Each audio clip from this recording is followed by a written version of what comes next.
हे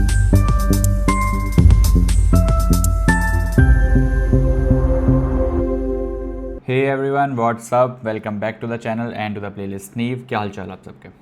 देखो, last video में आपको याद होगा हमने अपने अकाउंटेंसी के सेकंड चैप्टर की शुरुआत की थी और उसमें हमने अपने 5 अकाउंटिंग टर्म्स समझ ली थी लाइबिलिटीज़ तक। आज हम उसके आगे पढ़ने वाले हैं। चलिए स्टार्ट करते हैं अपनी आज की फर्स्ट टर्म से, जो है कैपिटल। और कैपिटल क्या होती है? देखो, कैपिटल वर्ड आपने मेरे मुंह से कई बार पहले भी सुना होगा यूज़ करते हुए। कैपिटल वो अमाउंट है जो एक बिजनेसमैन अपने बिजनेस में इन्वेस्ट करता है। अब वो अमाउंट कैश में भी हो सकता है, वो कोई और एसेट भी हो सकती है। जैसे उसके पास लैपटॉप पड़ा हो जिसको वो पर्सनली यूज़ नहीं कर रहा, तो उसने सोचा मैं अपने बिजनेस में दे देता हूँ, वहाँ पे अकाउंटिंग करने के, बिलिंग वगैरह प्रोसेस करने के सब कुछ काम आ सकता है। हो सकता है उसके पास कोई ऑफिस टेबल पड़ी हो, तो उसने सोचा कि यार मैं अपने बिज़नेस में दे देता हूँ, वहाँ पे काम आ सकती है। तो ऐसा कोई भी अमाउंट या ऐसी कोई भी चीज़ अगर अपने बिज़नेस में कोई बिजनेसमैन लगाता है तो उसको हम कैपिटल कहते हैं। चलिए देखते हैं डेफिनेशन क्या कहती है। Capital is the amount invested by the owner in the business.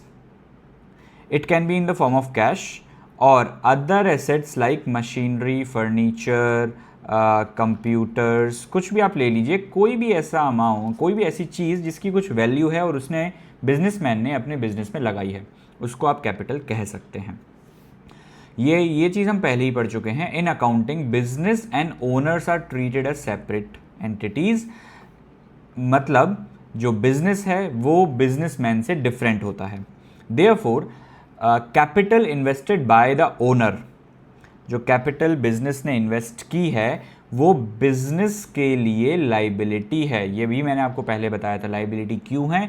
Businessman ने पैसा लगाया तो बिजनेसमैन जब चाहे उस पैसे को निकाल भी सकता है। ये बिजनेस की ऑब्लिगेशन है, बिजनेस की लाइबिलिटी है, बिजनेस की ड्यूटी है कि वो उस कैपिटल को पे बैक करे अपने ओनर को, अपने बिजनेसमैन को। इसीलिए इसको बिजनेस की लाइबिलिटी कहते हैं। और बैलेंस शीट जब बनती है, जो आप सीखेंगे आगे आने वाले चैप्टर्स में, लाइबिलिटीज और एसेट दो अलग अलग सेक्शन होते हैं बैलेंस शीट के, उसमें कैपिटल जो है वो लाइबिलिटी साइड में दिखाई जाती है।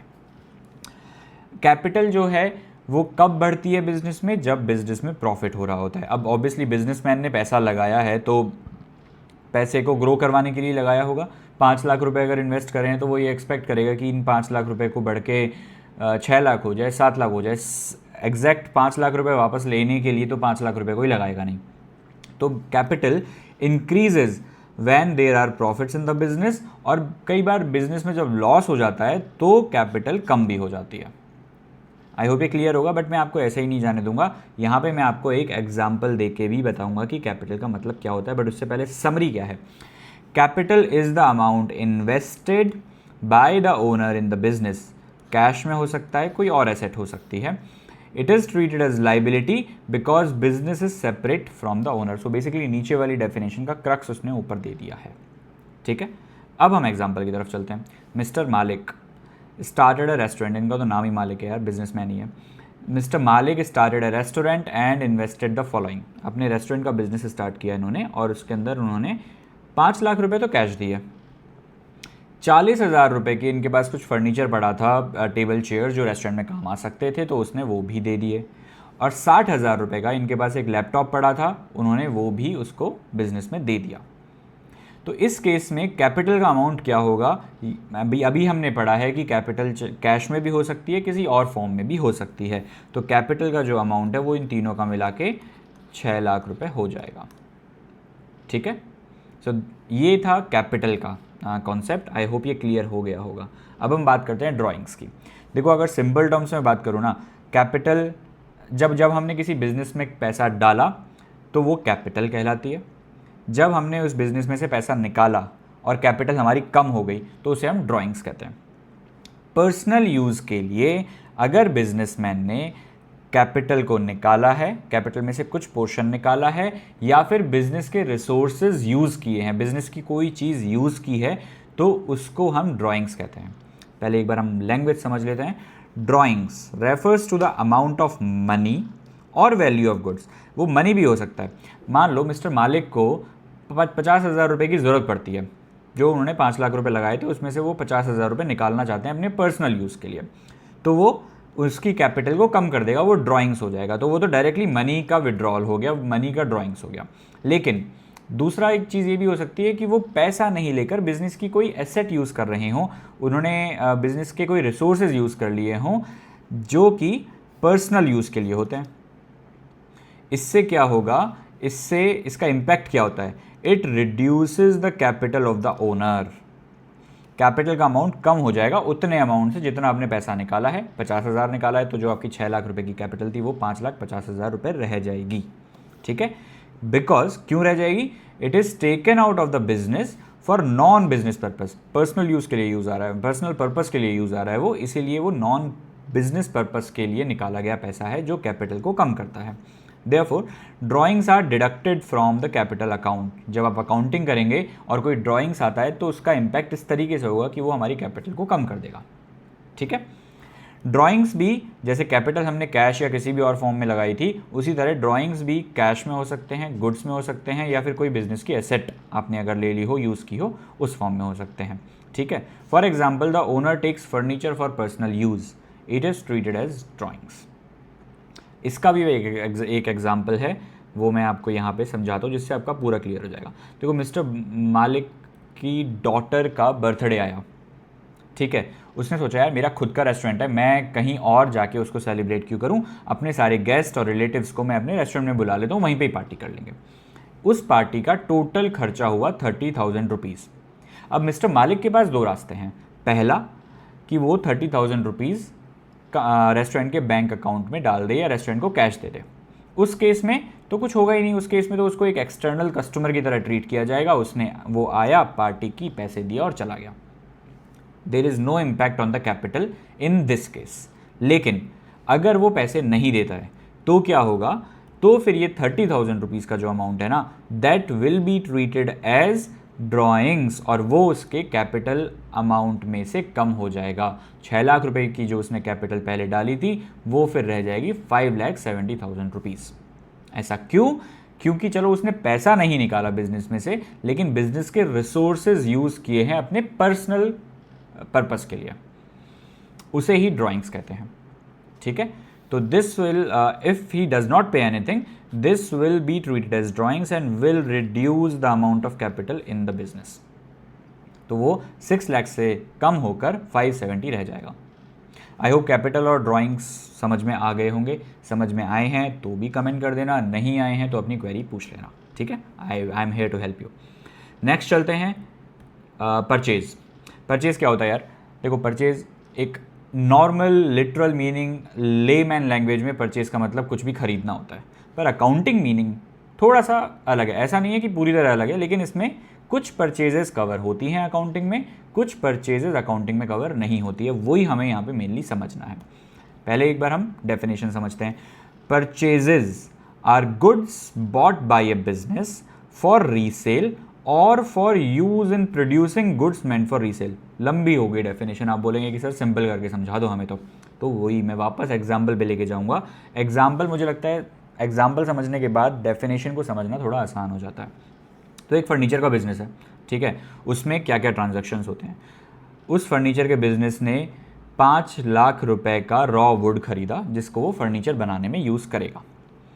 उसने एक रेडीमेड सोफ़ा सेट भी खरीदा जिसकी वैल्यू है 50,000 रुपीज़, और उसने लैपटॉप खरीदा अपने ऑफिस पर्पस के लिए जिसमें वो बिलिंग, अकाउंटिंग, CCTV मॉनिटरिंग वगैरह कुछ भी कर सकता है। उसने वो 1 लाख रुपए का लैपटॉप खरीदा।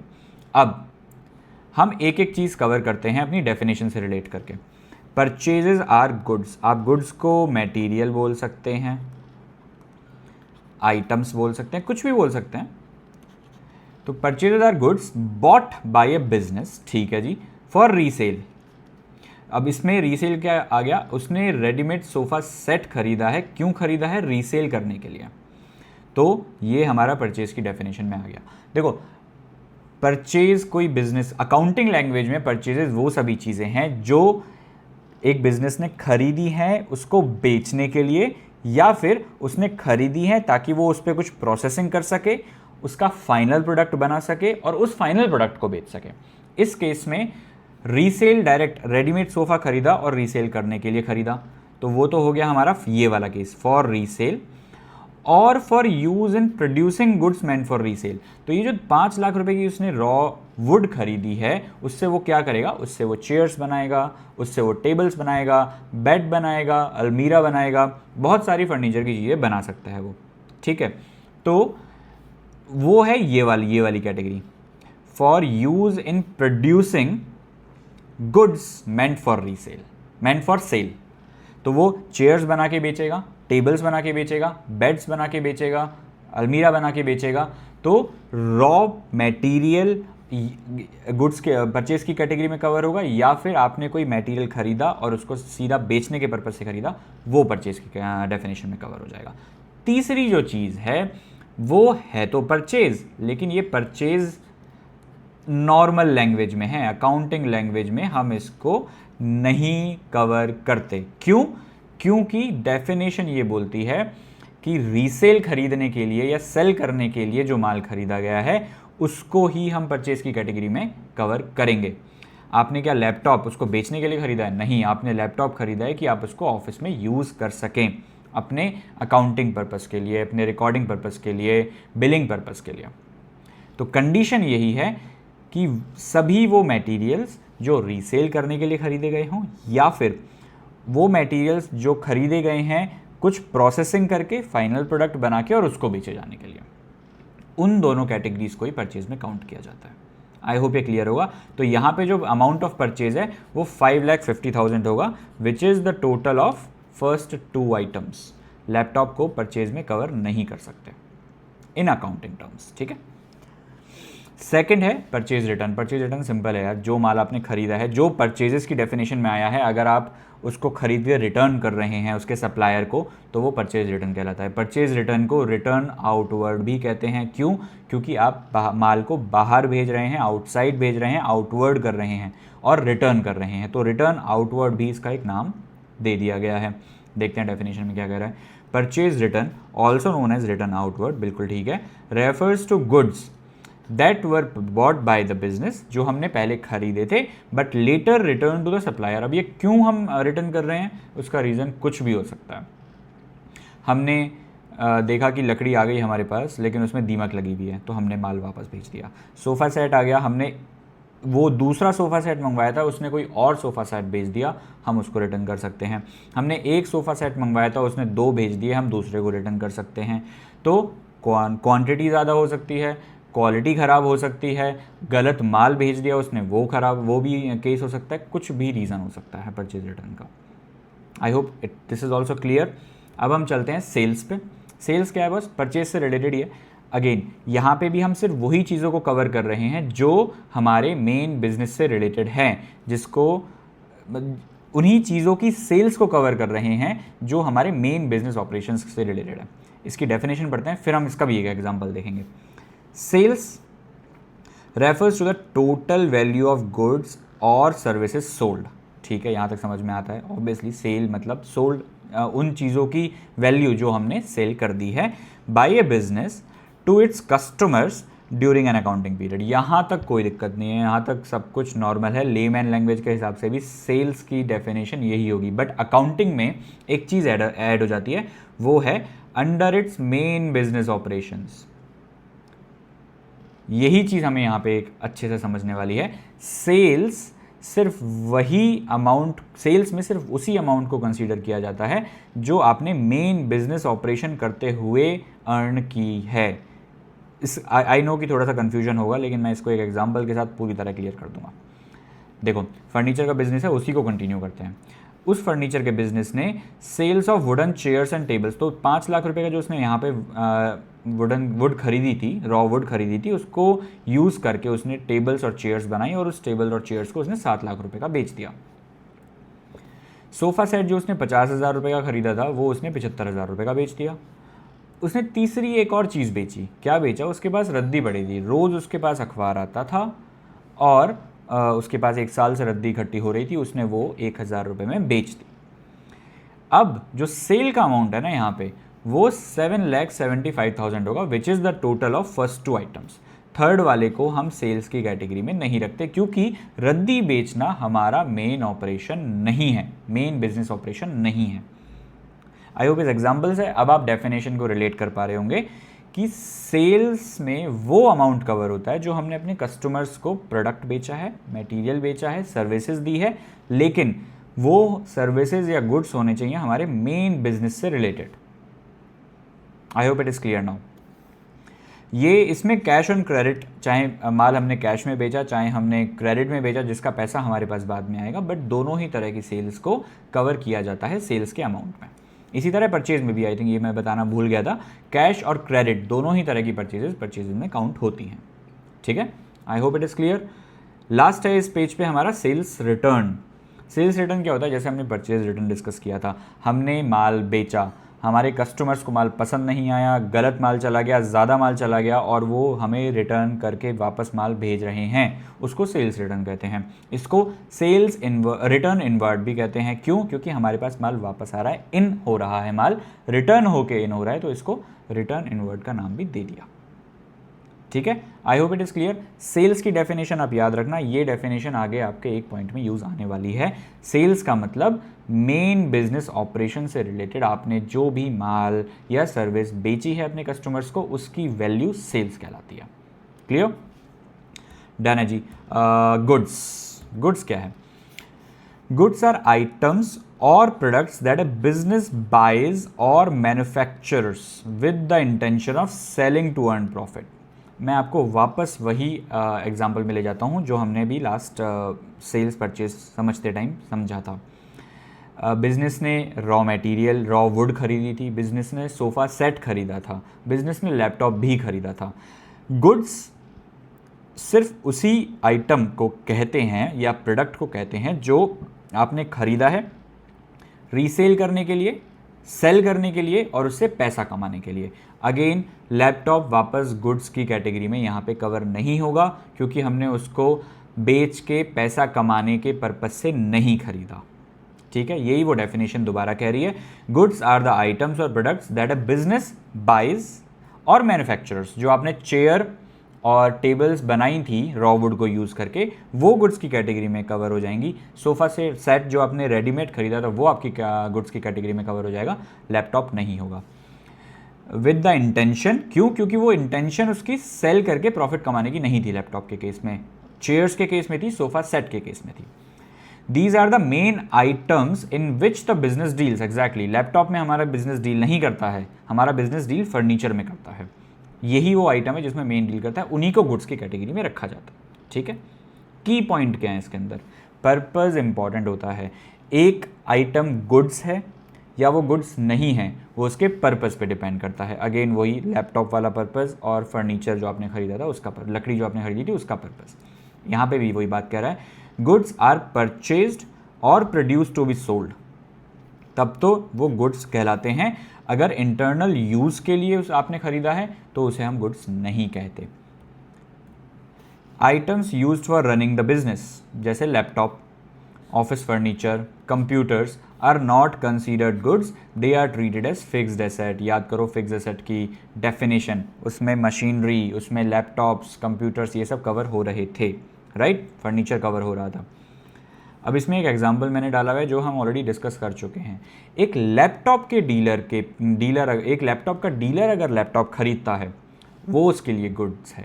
यहाँ पे डिफ्रेंशिएट करना, इसलिए मैं बोल रहा हूँ पर्पस मैटर करता है। अगर आप लैपटॉप के डीलर हैं, आप लैपटॉप का बिजनेस है आपका, आपने लैपटॉप कंपनी से खरीदा, आप कस्टमर्स को बेच रहे हैं, उस केस में लैपटॉप आपका गुड्स बन जाएगा। लेकिन एक बुक स्टोर पे जिसने लैपटॉप सिर्फ अपने ऑफिस यूज़ के लिए ख़रीदा हुआ है, उसके लिए लैपटॉप गुड्स नहीं, उसके लिए वो उसकी फिक्स्ड एसेट बन जाएगा। ठीक है, अब आप बोलेंगे कि सर इससे फ़र्क क्या पड़ेगा? रिकॉर्ड तो हमें करना ही है अपनी बुक्स में, हम इसको गुड्स की तरह रिकॉर्ड करें या फिक्स्ड एसेट की तरह रिकॉर्ड करें, इससे फ़र्क क्या पड़ जाएगा? बेटा बहुत फ़र्क पड़ जाएगा। इससे आपके बिजनेस का प्रॉफिट गलत कैलकुलेट होगा अगर ये क्लासिफिकेशन सही से नहीं हो पाया, और ये आप धीरे धीरे समझेंगे जैसे जैसे अकाउंटिंग करते जाते हैं। तो वन लाइन समरी क्या हुई? गुड्स आर आइटम्स परचेज्ड और manufactured by a business for the purpose of selling them to earn profit. This includes both finish product जो सोफा सेट हमने खरीदा था और रॉ मटेरियल जो गुड्स हमने रॉ वुड हमने खरीदी थी यूज्ड इन प्रोडक्शन।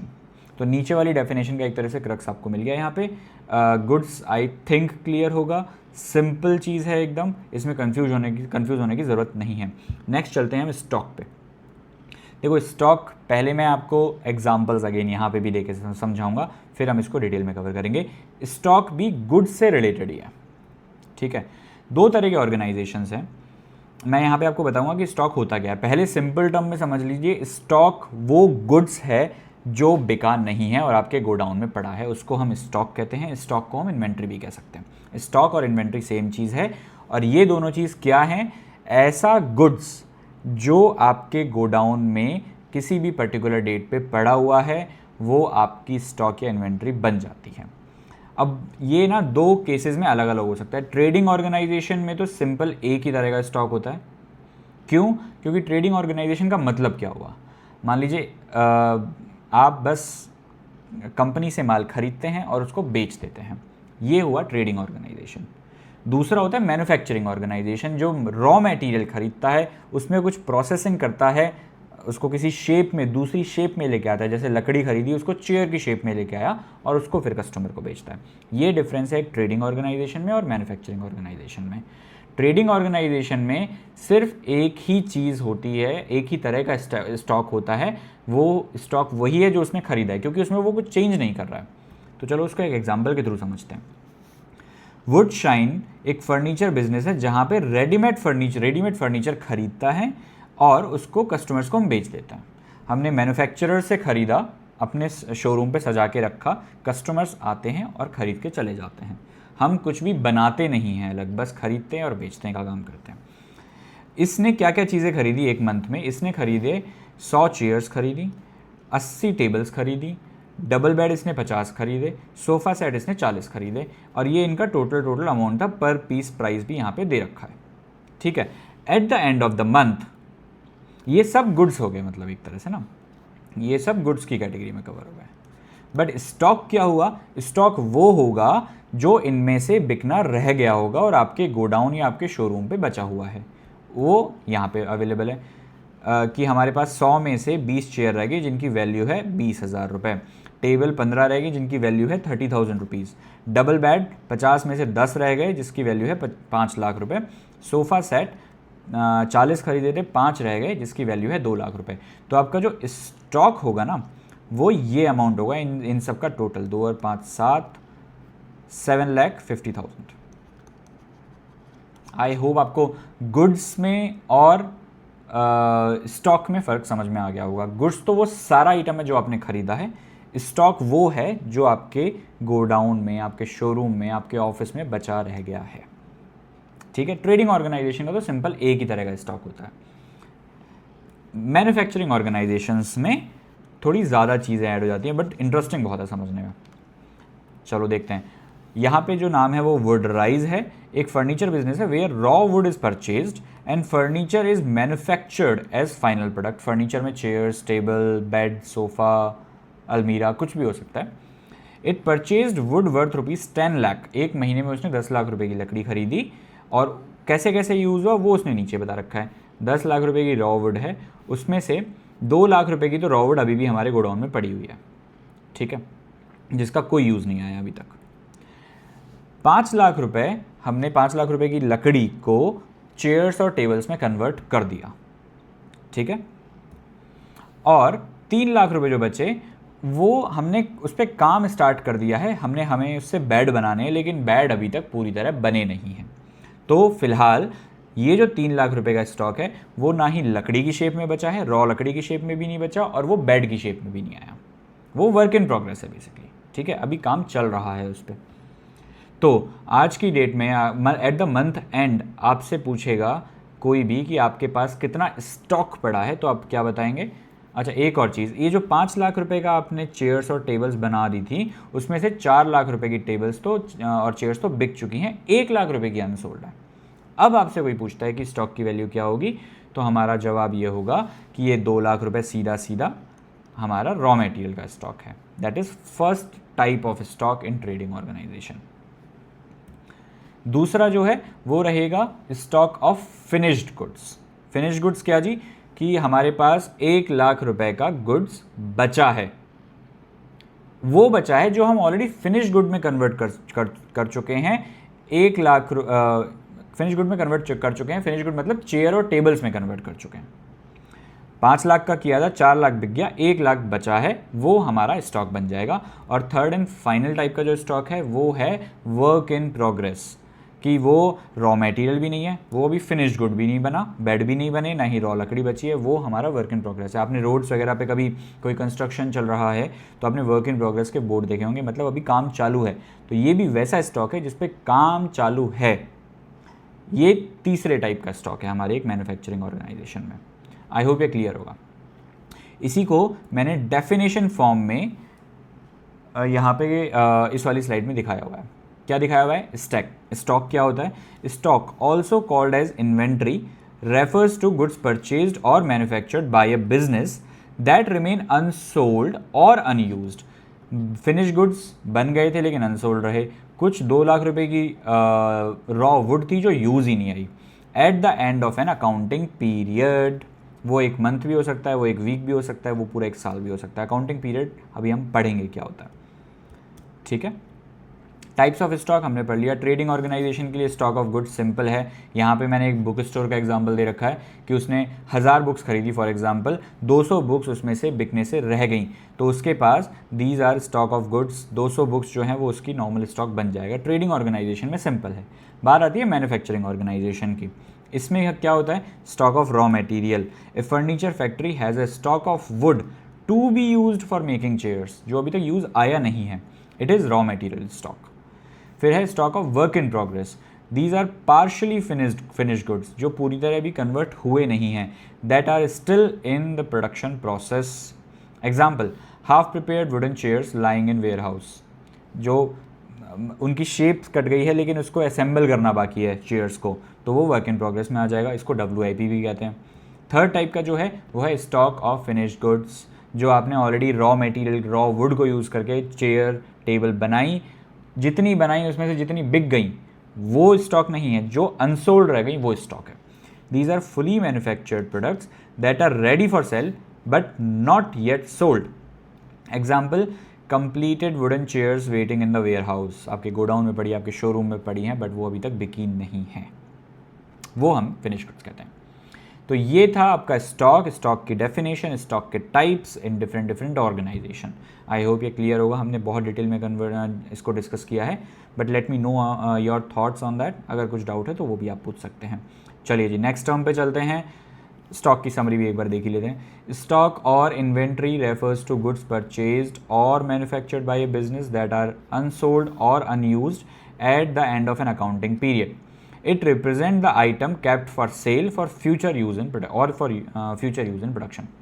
देखो ये जो समरी मैंने 1 या 2 लाइंस के ऊपर लिख रखी है ना, इसका पर्पज़ है एग्जाम आपसे 1 मार्क्स से लेकर 5 मार्क्स तक के क्वेश्चन इस तरह के चैप्टर्स में से पूछ सकता है। 1 मार्क के लिए आपको समरी लाइन यूज़ करनी है, 5 मार्क्स के लिए आपको थोड़ा सा डिटेल में उसके टाइप्स वगैरह को भी डिटेल में थोड़ा सा डिस्कस करना पड़ेगा, वहाँ पर लिखना पड़ेगा। तो आपको स्किप कुछ भी नहीं करना है, आपको हर चीज़ फोकस के साथ पढ़नी है, अटेंशन के साथ पढ़नी है, ताकि आप कुछ भी मिस ना करें, ठीक है। चलिए नेक्स्ट स्टेप पे चलते हैं। नेक्स्ट स्टेप है हमारी रेवेन्यू। अब यहाँ पे वो डेफिनेशन काम आएगी सेल्स की, जो मैंने बोला था ना कि सेल्स की डेफिनेशन को आप याद रखना, वो एक टॉपिक में आगे काम आएगी, वो यहाँ पे काम आने वाली है। देखो रेवेन्यू क्या है? वैसे तो हमें नाम से ही पता लग रहा होगा। रेवेन्यू का मतलब क्या है? Revenue refers to the amount earned by a business from its activities during an accounting period. अब मैं पहले इसी वाली लाइन पे फोकस करता हूँ। फ्रॉम इट्स एक्टिविटीज़, आपको डिफरेंस क्या नज़र आ रहा है रेवेन्यू में और सेल्स में?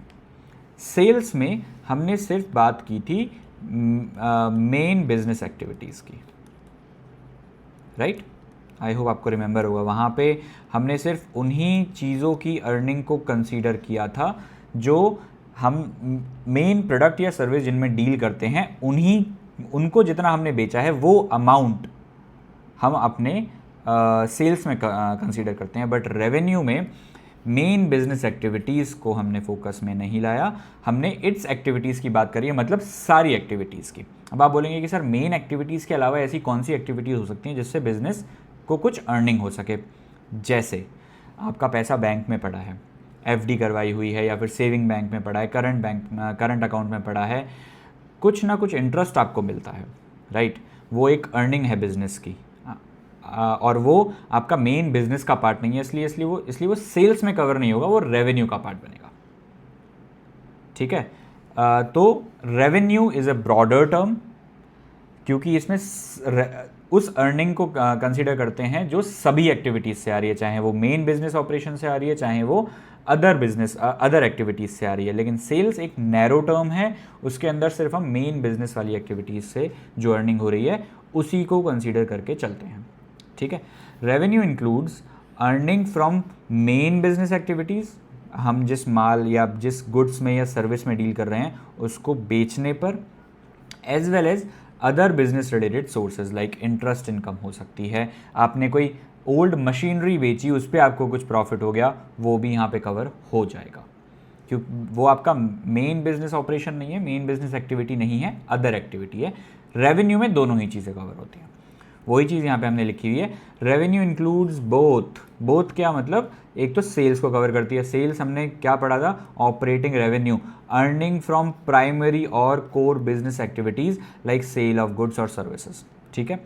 इसके अलावा in addition to this non operating revenue, यानी कि इंटरेस्ट इनकम हो गई। आपके बिजनेस की एक प्रॉपर्टी है, एक ऑफिस है जो खाली पड़ा था, आपने उसको रेंट पे दिया, उसकी रेंट इनकम भी आपकी नॉन ऑपरेटिंग रेवेन्यू यानी अदर एक्टिविटीज़ से जनरेट होने वाली अर्निंग है, वो रेवेन्यू में काउंट हो जाती है, सेल्स में काउंट नहीं होती।